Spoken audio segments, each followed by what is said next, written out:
శ్రీమాత్రే నమః. ప్రేక్షకులకి ఆ లలితాంబిక అమ్మవారి యొక్క అనుగ్రహం పరిపూర్ణంగా కలగాలని మనస్ఫూర్తిగా కోరుకుంటూ మనం ఈ క్రోధినామ సంవత్సరంలో ద్వాదశ రాసుల వారికి వీలైతే ద్వాదశ లగ్నాల నుంచి చూసుకోండి, లగ్నం తెలియని వారు రాసి చూసుకోవచ్చు.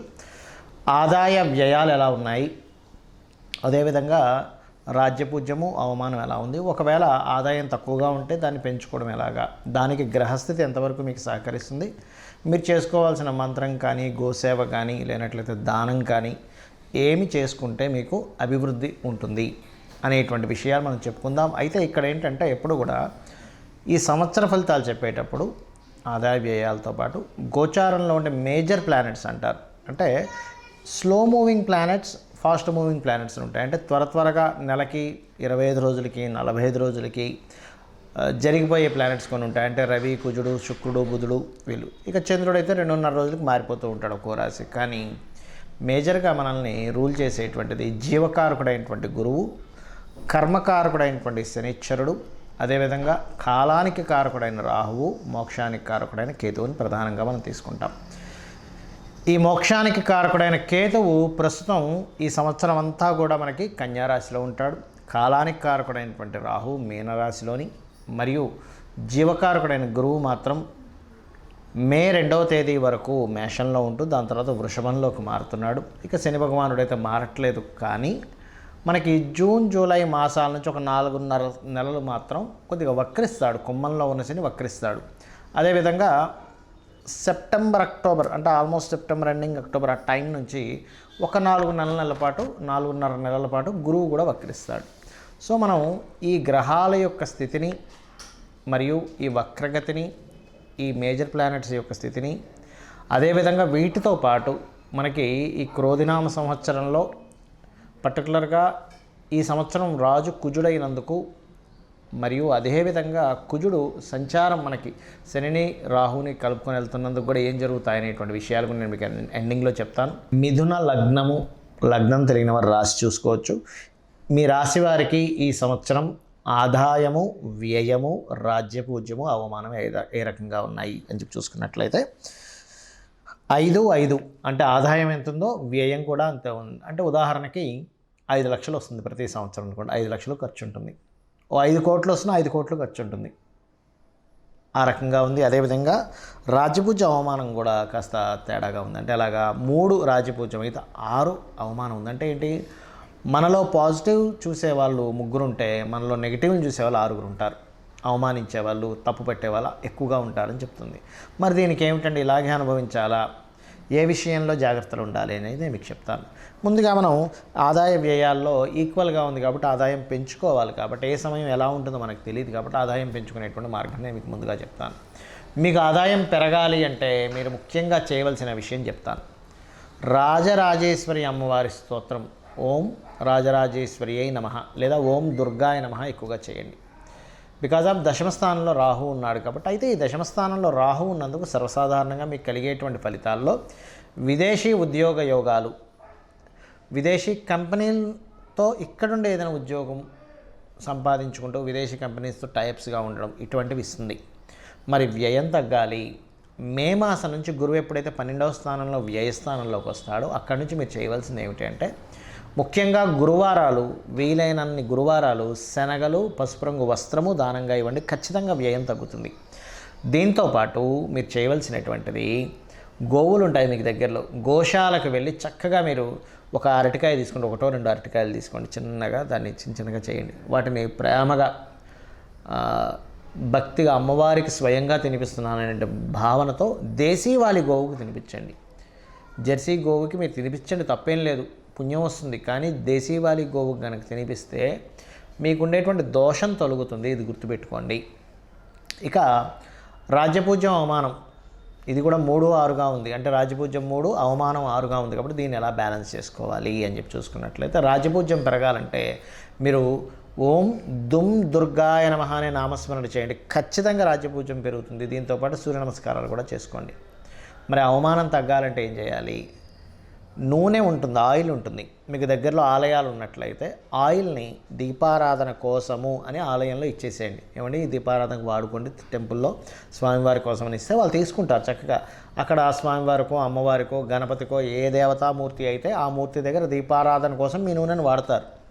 మీరు దానికేం సంకల్పం ఏం చెప్పాల్సిన అవసరం ఉండదు, కేవలం అలా ఇచ్చేసేయచ్చు.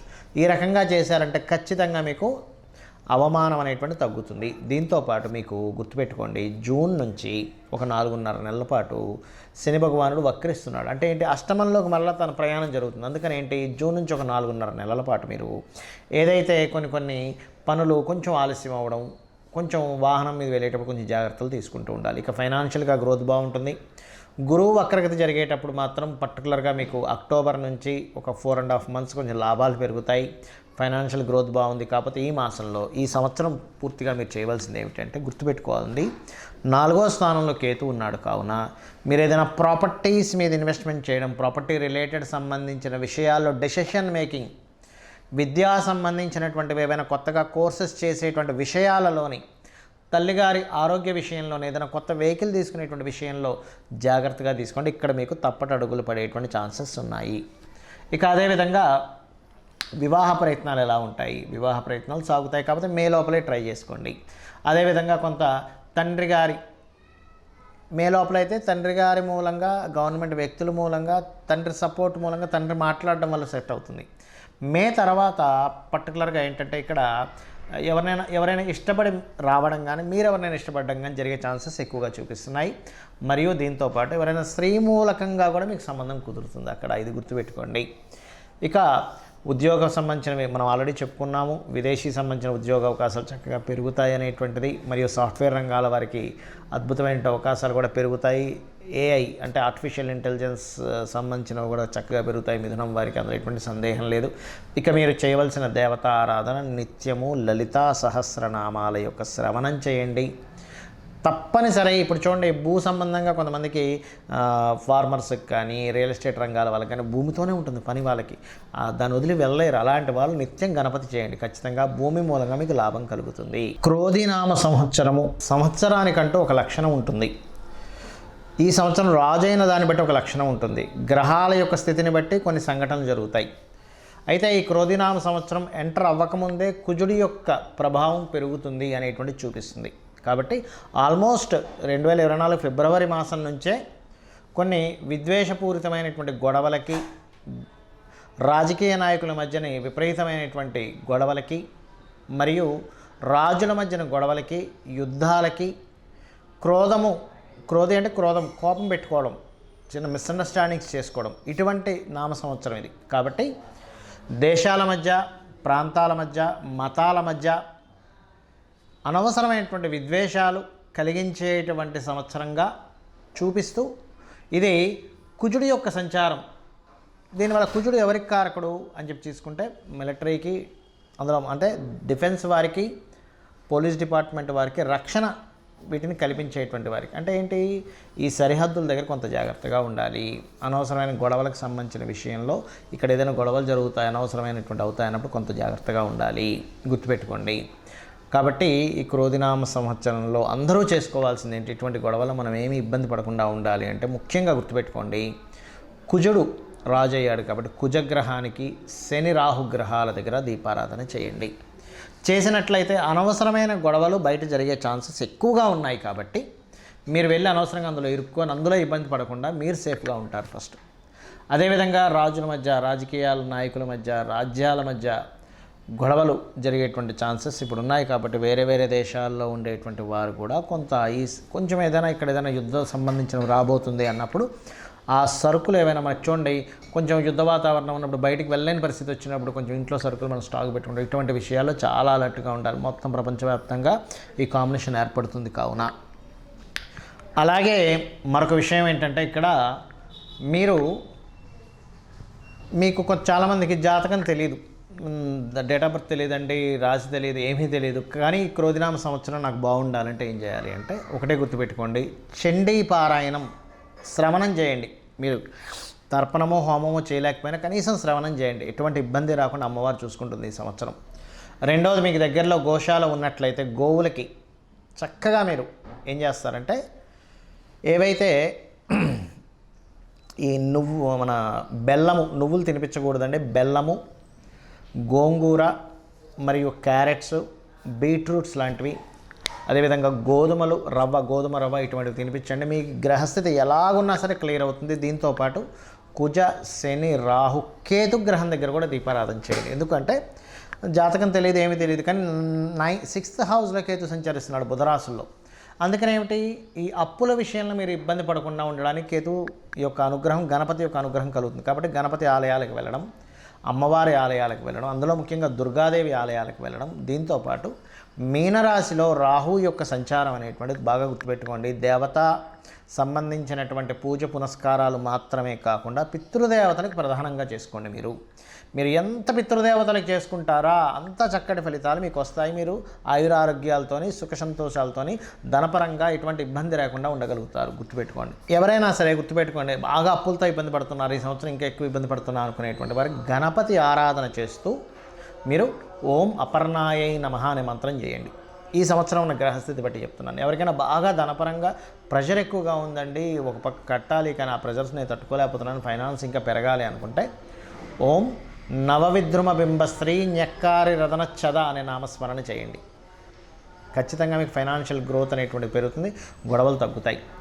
మరియు దీంతోపాటు మీరు ఒకటే గుర్తుపెట్టుకోండి, మనం ఇప్పటివరకు చెప్పుకున్నటువంటి ఆదాయ వ్యయాలు ఏవైతే ఉన్నాయో, రాజపూజ అవమానం ఏదైతే ఉందో, ఇది పంచాంగంలో జనరల్గా అందరికీ తీసుకునేటువంటిది. కానీ ఇలా కాకుండా మీ యొక్క పర్సనల్ చార్ట్, అంటే మీరు ఎప్పుడు పుట్టారు, ఏ సమయము, ఏ నెల, ఏ తారీఖుని, ఏ సంవత్సరంలో, ఏ ప్రాంతంలో పుట్టారనే దాన్ని తీసుకొని మీ జాతక చక్రం వేసుకొని మీ లగ్నం ఏమిటి, మీరు పుట్టినప్పుడున్న లగ్నం ఏమిటి, మీ నక్షత్రం ఏమిటి, మీ రాశి ఏమిటి, మీకు ఏ మహాదశ నడుస్తుంది, మీరు ఏ ప్రయత్నం చేస్తే మీరు చక్కగా యోగిస్తుంది, మీకు ఏ మార్గంలో మీకు ధనయోగాలు ఉన్నాయి, ఎవరి ద్వారా మీకు సహకారం ఉంది, ఏ దిశను మీరు నివసిస్తే బాగుంటుంది, అంటే తూర్పు, ఈస్ట్, వెస్ట్, నార్త్, సౌత్లో అన్నీ మంచివే, కానీ మీకేది పనికి వస్తుంది, మీ సంతాన అభివృద్ధి ఏమిటి, మీ ఉద్యోగ, వ్యాపార, ఇన్వెస్ట్మెంట్స్ రిలేటెడ్, విదేశాలకు వెళ్ళేటువంటివన్నీ కూడా మీ జన్మజాతకంలో ఉంటాయి. గుర్తుపెట్టుకోండి.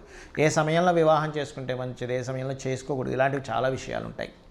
మరైతే మీకు సందేహం కలగొచ్చేమండి, మరి ఈ క్రోధినామ సంవత్సరం అని ప్రతిసారి పంచాంగం ఎందుకు చదువుతామని. ఇదంతా బయట ఉండేటువంటి వాతావరణ విశేషాలు, పంట పొలాలకు సంబంధించిన విశేషాలు, బయట ఉండే గోచార విశేషాలు.